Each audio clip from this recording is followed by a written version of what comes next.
너희가 나를 사랑하면 나의 계명을 지키리라. 내가 아버지께 구하겠으니 그가 또 다른 보혜사를 너희에게 주사 영원토록 너희와 함께 있게 하리니 그는 진리의 영이라. 세상은 능히 그를 받지 못하나니 이는 그를 보지도 못하고 알지도 못함이라. 그러나 너희는 그를 아나니 그는 너희와 함께 거하시며 또 너희 속에 계시겠습니다. 내가 너희를 고아와 같이 버려두지 아니하고 너희에게로 오리라. 조금 있으면 세상은 다시 나를 보지 못할 것이로되 너희는 나를 보리니 이는 내가 살아있고 너희도 살아있겠습니다. 그날에는 내가 아버지 안에 너희가 내 안에 내가 너희 안에 있는 것을 너희가 알리라. 나의 계명을 지키는 자라야 나를 사랑하는 자니 나를 사랑하는 자는 내 아버지께 사랑을 받을 것이요 나도 그를 사랑하여 그에게 나를 나타내리라. 가롯인 아닌 유다가 이르되 주여 어찌하여 자기를 우리에게는 나타내시고 세상에는 아니하려 하시나이까. 예수께서 대답하여 이르시되 사람이 나를 사랑하면 내 말을 지키리니 내 아버지께서 그를 사랑하실 것이요 우리가 그에게 가서 거처를 그와 함께 하리라. 나를 사랑하지 아니하는 자는 내 말을 지키지 아니하나니 너희가 듣는 말은 내 말이 아니요 나를 보내신 아버지의 말씀이니라. 내가 아직 너희와 함께 있어서 이 말을 너희에게 하였거니와 보혜사 곧 아버지께서 내 이름으로 보내실 성령 그가 너희에게 모든 것을 가르치고 내가 너희에게 말한 모든 것을 생각나게 하시리라. 아멘. 여러분들 하늘나라로 가실 때 하나님께서 부르실 때 여러분들은 여러분들 자녀들에게 가까운 지인들에게 어떠한 말씀을 남기고 싶으십니까? 유언은 굉장히 중요하죠. 중요한 의미가 있습니다. 예수님께서요 제자들에게 요한복음 13장에 보면요 식사를 이렇게 차려놓으시고 제자들의 발을 친히 씻겨주셨어요. 그리고 떡과 포도주를 이렇게 나누어 주시면서 성찬식을 제정하셨습니다. 이것은 너희를 위한 나의 살이다. 이것은 너희를 위한 나의 피다 하면서 예수님께서 십자가에서 제자들을 살리시기 위해서 저와 여러분을 영원한 생명의 길로 인도하시기 위해서 돌아가실 것을 이렇게 말씀하셨습니다. 그렇게 끝까지 사랑하시는 걸 보여주셨어요. 끝까지 제자들을 앞으로 부인할 베드로와 앞으로 자신을 팔아넘길 가룟 유다까지 그들의 발을 씻겨주시고요. 예수님께서 사랑의 행위를 보여주셨습니다. 그리고 말씀하셨어요. 새 계명을 너희에게 준다. 서로 사랑하라. 내가 너희를 서로 사랑한 것 같이 너희도 서로 사랑하라. 이렇게 말씀하셨습니다. 그리고 예수님께서 이 돌아가시기 전날 밤에 계속 제자들에게 말씀하시는 겁니다. 14장에 보면요. 저희가 읽진 않았지만 예수님께서 이제 예수님이 죽지 않습니까?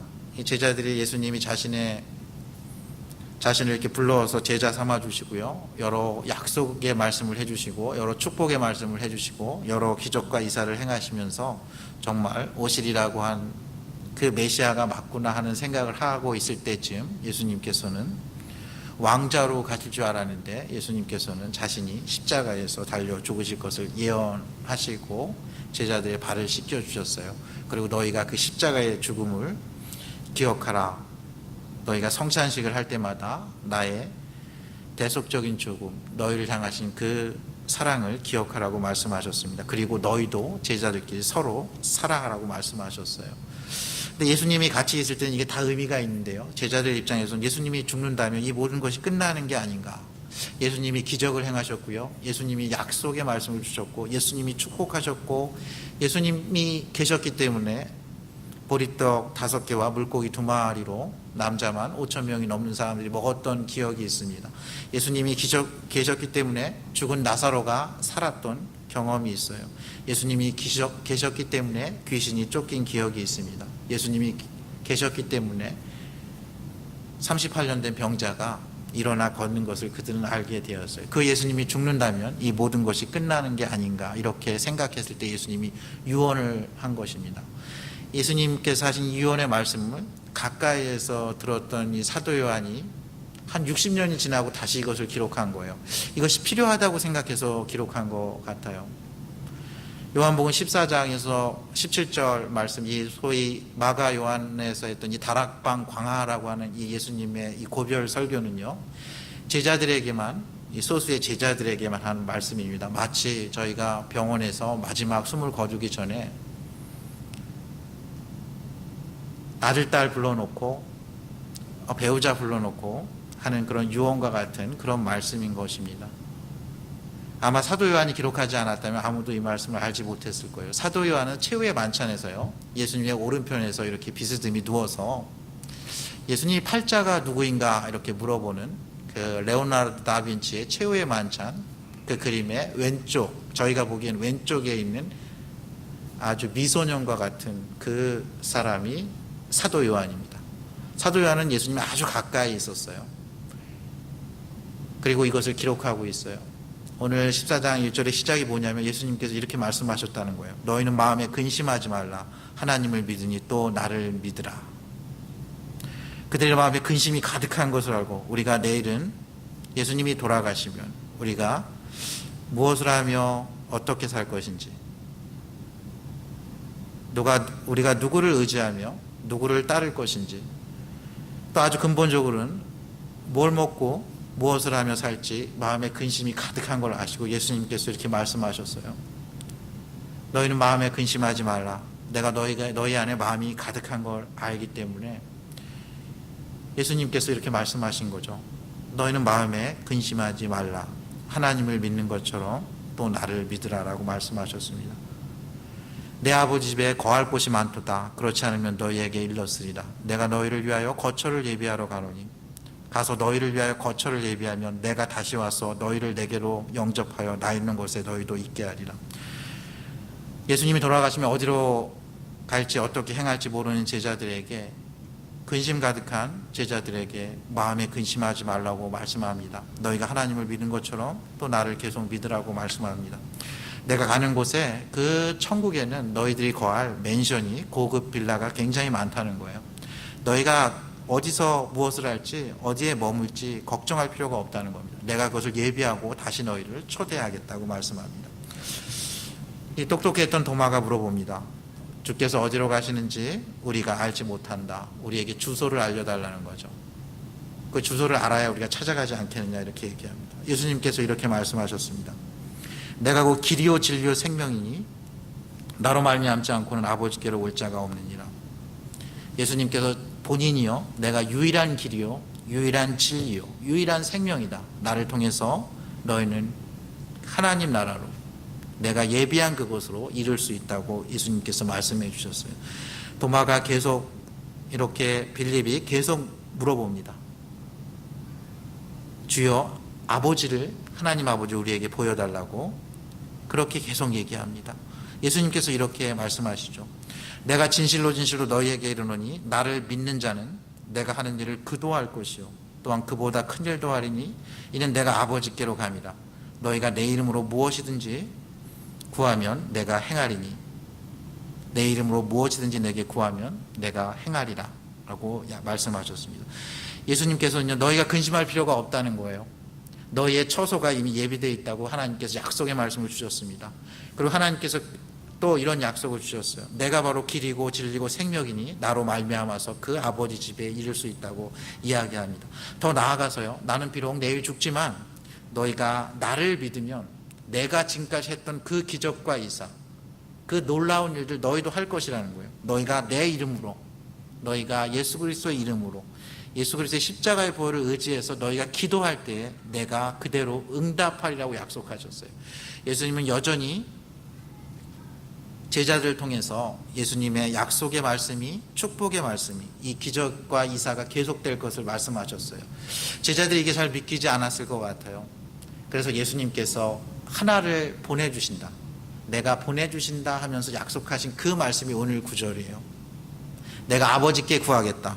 아버지께서 보내주시는데 또 다른 보혜사를 너희에게 주어서 영원토록 너희와 함께 있게 하겠다. 예수님은 육신을 입은 하나님입니다. 육신의 모양으로 말씀이 육신이 되어서 우리 가운데 거하셨어요. 그는 지금의 팔레스타인 지방, 유대 지방에 와서 30여 년을 살다가 다시 하늘나라로 가셨죠. 예수님에 대한 표현이 여러 가지가 있습니다. 그 중에 하나의 표현이 보혜사입니다. 이 보혜사라는 말이 굉장히 중요한 말입니다. 이 보혜사라는 말은 사도 요한만 썼어요. 사도 요한이 이 유언과 같은 설교에서 4번 썼습니다. 그리고 사도 요한이 기록한 요한 1서에서 한 번 더 썼어요. 그러니까 딱 성경에 5번 나옵니다. 이게 파라클레토스라는 말입니다. 파라라는 말은요, 우리가 낙하산 패러슈트라고 그러죠. 패러 하면 양 옆에 이렇게 사이드에 있다는 뜻입니다. 패러. 클레토스는 부르심을 받은 자라는 사람입니다. 소환받은 자라는 소리예요. 이거는 법정 용어입니다. 여러분들 미국 법정에 이렇게 가보셨나요? 법정에 가보면요, 이렇게 피고가 있습니다. 이렇게 증인이 있고요, 피고가 있어요.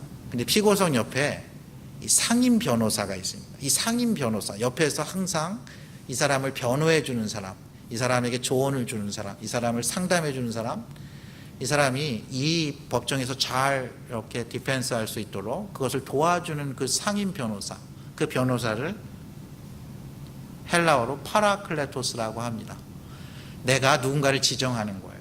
근데 이 지정이 예수님께서 자신이 죽으시면서 자신의 역할을 할 사람을 이렇게 대신 지정했다는 그런 의미가 있어요. 이 보혜사는, 여기서 얘기하는 또 다른 보혜사는요, 성령 하나님을 이야기합니다. 여기 성령 하나님 26절에 보면 보혜사 곧 아버지께서 내 이름으로 보내실 성령, 그가 너희에게 모든 것을 가르치고 내가 너희에게 말한 모든 것을 생각나게 하시리라. 이 파라클레토스, 이 보혜사, 그는 즉 아버지께서 내 이름으로 보내실 성령이라는 거예요. 여기 삼위일체 하나님이 같이 동역을 하고 있어요. 성자 하나님께서 아버지 성부 하나님께 요청을 하는데 성령 하나님을 요청해서 제자들 옆에서 항상 제자들을 도와줄 성령 하나님을 보내주신다는 말씀입니다. 예수님께서 그렇게 약속하신 거예요. 너희가 근심하지 않을 이유, 너희가 계속 길과 진리와 생명의 길에 머무를 수 있는 이유, 그 길에 이를 수 있는 이유, 너희가 계속 기도할 수 있는 그런 근거, 너희가 내가 죽은 후에도 계속 그 약속의 말씀, 그 축복의 말씀, 그 기적과 이사를 행할 수 있는 그 근거로서 성령 하나님을 보내주신다는 거예요. 근데 오늘 말씀 16절에 보면요, 내가 아버지께 구하갔으니 그가 또 다른 보혜사를 너희에게 주사 영원토록 너희와 함께 있게 하리니. 그래서 또 다른 보혜사가 하나 더 있음을 알 수 있습니다. 그 요한 1서 2장 1절 말씀 제가 읽어드리겠습니다. 나의 자녀들아, 내가 이것을 너희에게 쓰면 너희로 죄를 범하지 않게 하려 함이라. 만일 누가 죄를 범하여도 아버지 앞에서 우리에게 대언자가 있으니 곧 의로우신 예수 그리스도시라.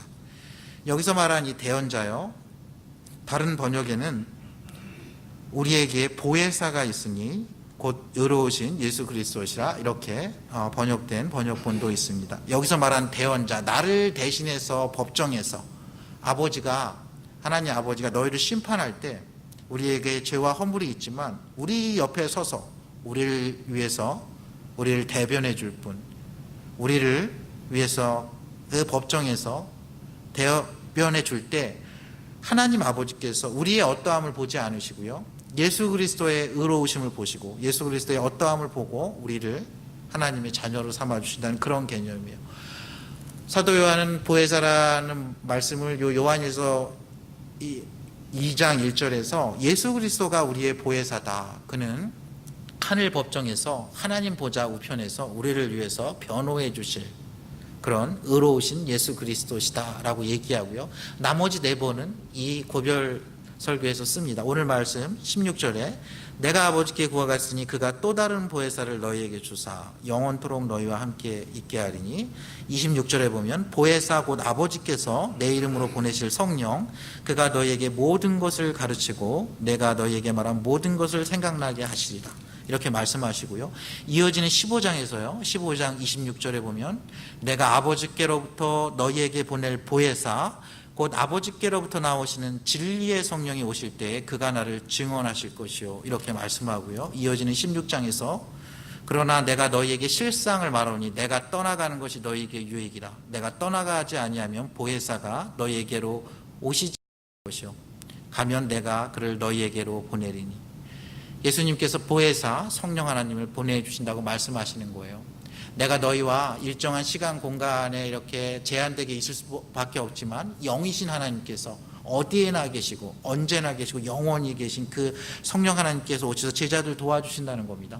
너희가 어디 곳에 있든지 도와주신다는 거예요.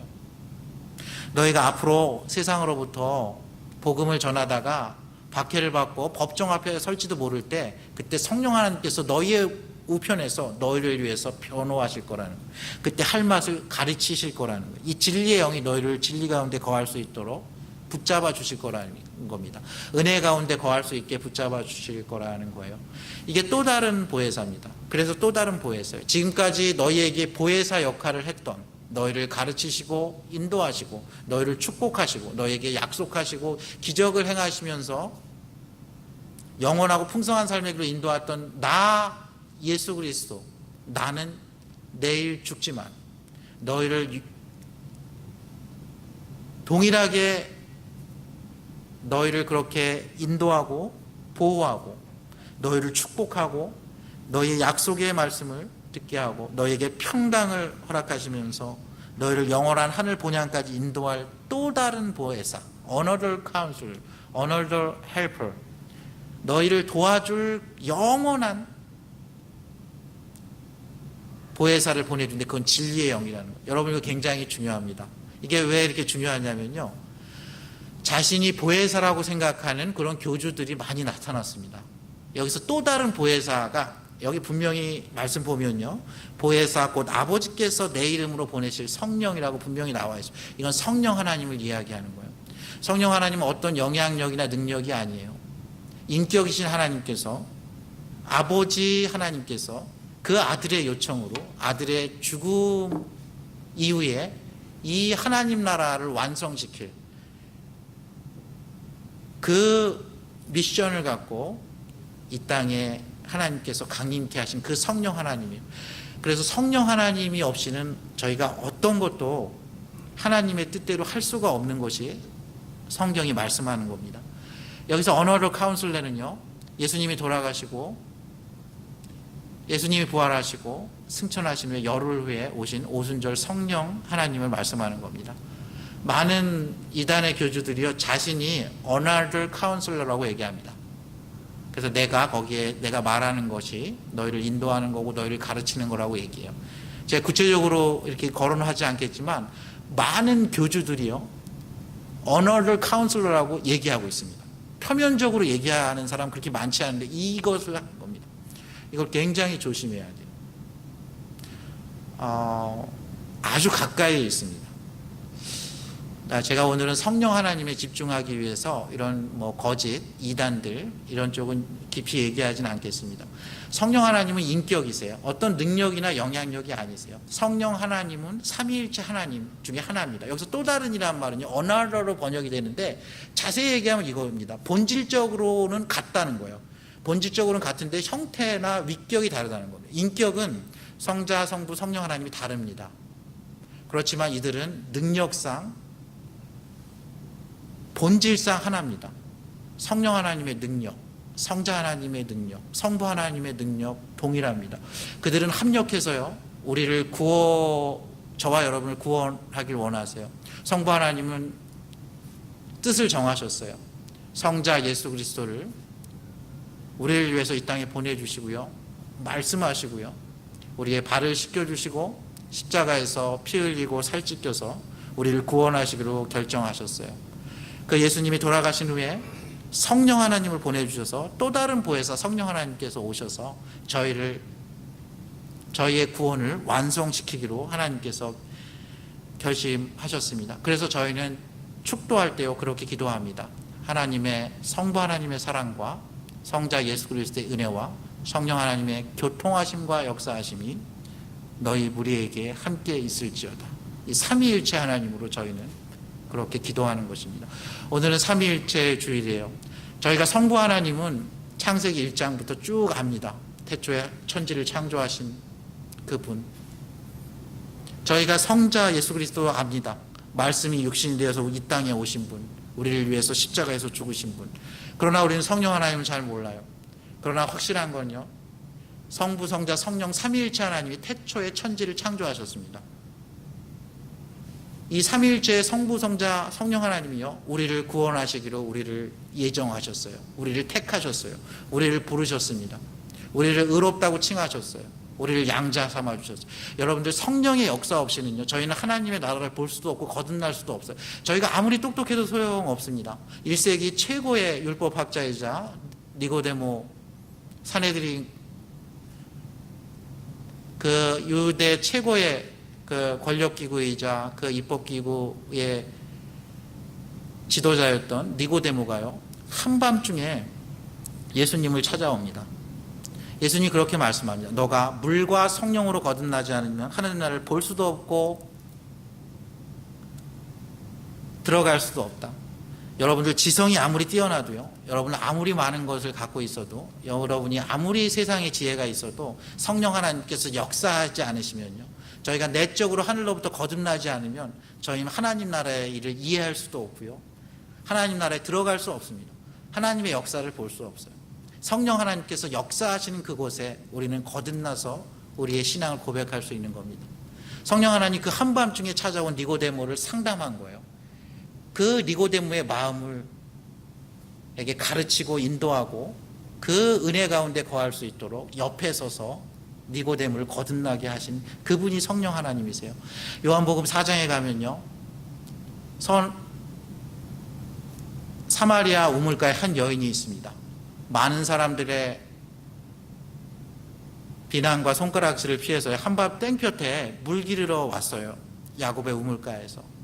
예수님이 그곳에 친히 찾아오셨어요. 예수님이 그렇게 말씀하십니다. 예배에 대해서 말씀하셔요. 하나님이 영이시니 예배하는 자가 신령과 진정으로 예배할지니라. 여기서 신령과 진정으로 할 때 이 신령이 성령입니다. 성령과 진리로 예배할지니라, 이렇게 번역할 수 있습니다. 저희가 성령 하나님의 역사 없이는요, 저와 여러분이 하나님을 예배할 수 없습니다.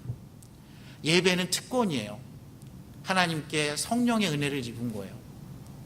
저와 여러분이요, 성령 하나님의 역사하심이 없다면, 그 은혜가 없다면, 성령 하나님께서 보혜사로 오셔가지고 저희를 그 진리 가운데로 가르치고 모든 것을 생각나게 하고 저희를 인도하지 않으면 저희는 예배자를 설 수 없어요. 저희가 찬양을 할 수가 없습니다. 하나님께 참된 예배자가 될 수 없어요. 성령이 없으면요, 우리는 거듭나지도 못하고요, 참된 예배를 드릴 수가 없습니다. 성령의 감동하심 없이는요, 성령의 조명하심과 인도하심 없이는 저희는 하나님의 말씀으로 받아들일 수가 없어요. 이 성령의 원저자의 의도를 저희가 알 수가 없어요. 저희가 이것을 분석할 수는 있습니다. 이거에 대한 주석을 쓸 수도 있어요. 이거에 대한 성령 말씀에 대한 배경도 얘기할 수 있어요. 저처럼 설교할 수도 있어요. 그러나 성령 하나님께서 친히 이 시간 여러분들의 심령 가운데 역사하지 않는다면요, 이 성경 말씀, 이것을 원래 기록한 이 성령의 검인 말씀이 여러분과 저의 심령과 골수를 쪼갤 수가 없어요. 이 말씀이, 저희가 말씀을 읽고 해석할 수는 있지만 이 말씀이, 이 성령의 검이신 성령 하나님의 공격 무기인 이 말씀이, 살아 역사하는 말씀이 저와 여러분의 심령과 삶을 쪼개서 저희를 새롭게 하고 영원하고 풍성한 삶의 길, 저희의 지성과 감성과 의지를 넘어서는 그 길로 인도할 수 없다는 거예요. 이 보혜사 성령 하나님께서 오셔서 이 말씀 가운데 역사하실 때만이 우리가 말씀을 읽고 이해하고 분석하는 것이 아니라 이 말씀이 저와 여러분의 심령과 삶을 분석하고 쪼개고 새롭게 하시고 영원한 생명의 길로 인도하는 그 대수술을 이 말씀이 하신다는 거예요. 디모데후서 3장 16절에 이런 말씀이 있습니다. 바울이 그의 유언과 같은 디모데에게 한 편지에 이렇게 기록되어 있죠. 모든 성경은 하나님의 감동으로 된 것으로, 이 말씀이 성령 하나님께서 역사하셨다는 뜻입니다. 모든 성경은 하나님의 호흡으로, 하나님의 영으로 그렇게 된 것으로, 이것은 우리들이 교훈과 책망과 바르게 함과 의로 교육하기에 유익한 말씀이다. 이 말씀을 통해서 우리는 성장하고 성숙하고 온전하게 된다고 되어 있어요. 이 말씀이 비로소 저희의 삶을 비출 때 저희 삶에 어두움이 없어집니다. 저희 삶에 정서적인 무게가 없어져요. 얽매이기 쉬운 인생의 무게가 없어져요.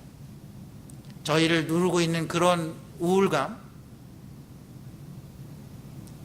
미래에 대한 염려와 근심, 불안감, 내가 이 남은 여생을 어떻게 살 것인가, 사후에는 어떻게 될 것인가, 나의 자녀들은 어떻게 될 것인가.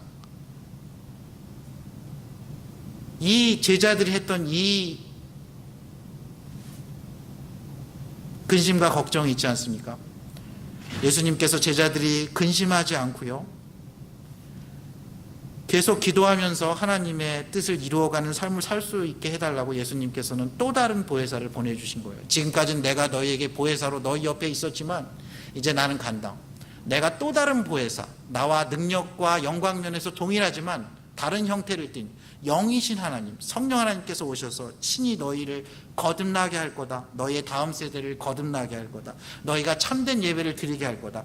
성령의 말씀이, 성경 말씀이 살아서 역사해서 너희의 삶을 새롭게 하고 너희를 온전케 할 거라고 약속하시는 겁니다. 성령의 역사 없이는요, 저희가 성령의 열매를 맺지 못합니다. 성령의 충만함 없이는요, 저희가 성령 가운데 거하지 않고 저희는 사랑과 실학과 화평의 열매를 맺지 못합니다. 여러분들이 성령에 충만하면요, 어느 때 그 성령이요 꽃을 피웁니다. 열매를 맺어요. 그 성령의 열매가 있습니다. 때로는 그게 사랑으로 나타나요. 때로는 그것이 기쁨으로 나타납니다.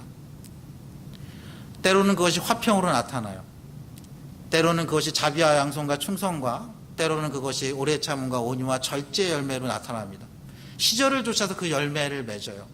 그리고 그것은요, 과거에 저희가 얽매였던 모든 근심과 염려, 두려움, 시기 질투, 어두움, 음란과 호색과 더러운 것, 이 세상의 어두움과 죄악으로부터 발생한 모든 것을 물리치고요,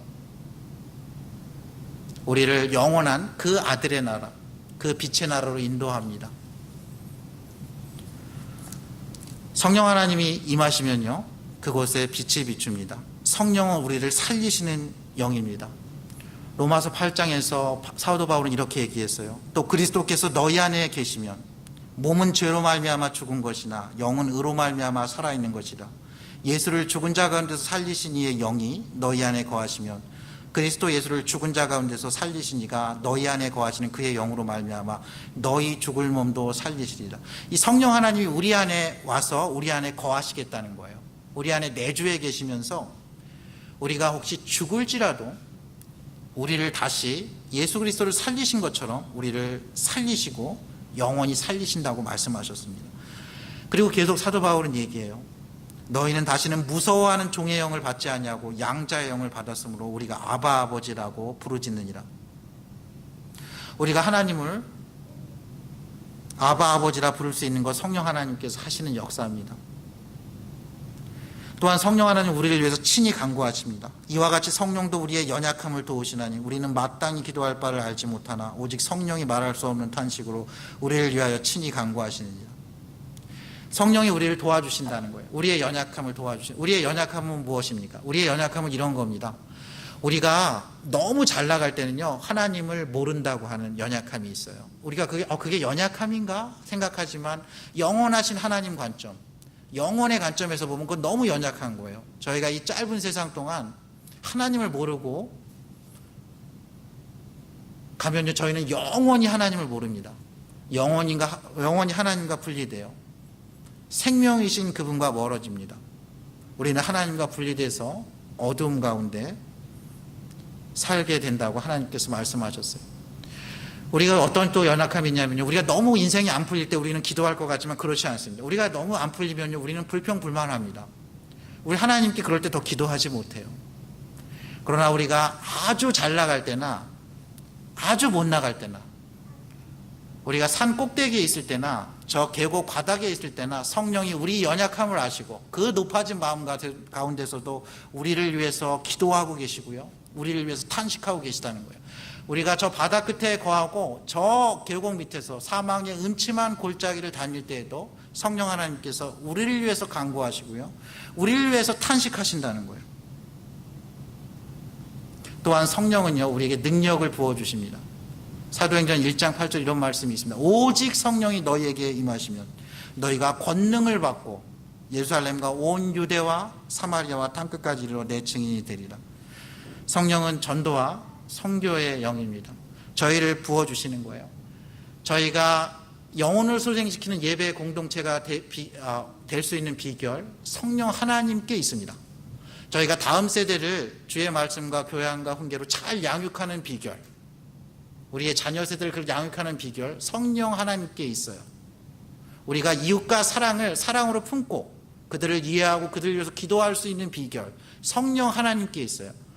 저희가 지역사회와 이 미국과 한국과 온 세계를 풀고 열방으로 나아갈 수 있고 그들을 위해서 기도할 수 있는 것, 이 복음을 전할 수 있는 능력, 성령 하나님께 있어요. 그래서 하나님께서는 예수님을 통해서 우리에게 또 다른 보혜사를 보내주신다고 약속하신 거예요. 근데 보혜사는요, 저희가 법정에 이렇게 서가지고 상임 변호사가 있어도 내가 대답할 수 있으면 다 대답해도 됩니다.